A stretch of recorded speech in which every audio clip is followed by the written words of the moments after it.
étaient très proches.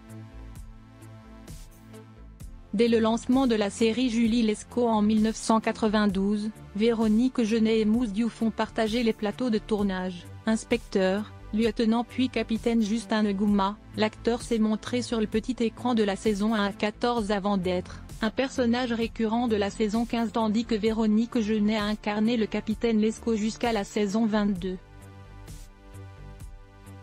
C'est donc tout naturellement que l'actrice a été dévastée à l'annonce de sa mort, en 2012.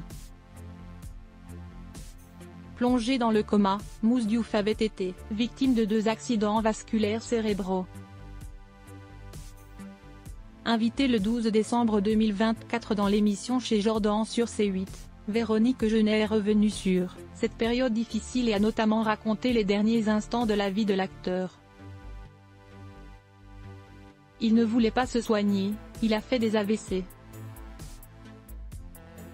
Un jour il a eu un problème en scène, il s'est mis à avoir des absences et puis il est parti se mettre au vert.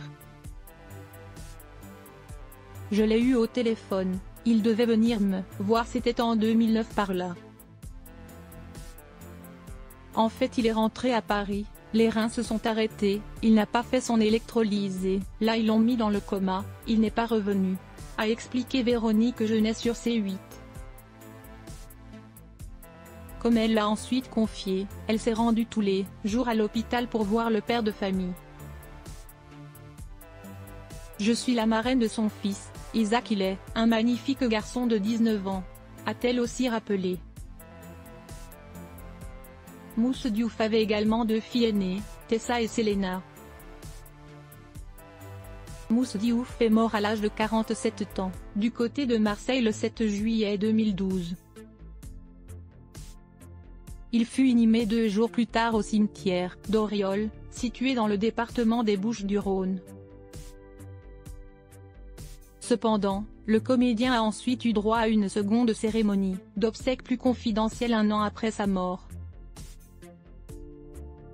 En fait, le corps de Mousse Diouf avait été placé dans un tombeau familial lors de ses premières funérailles.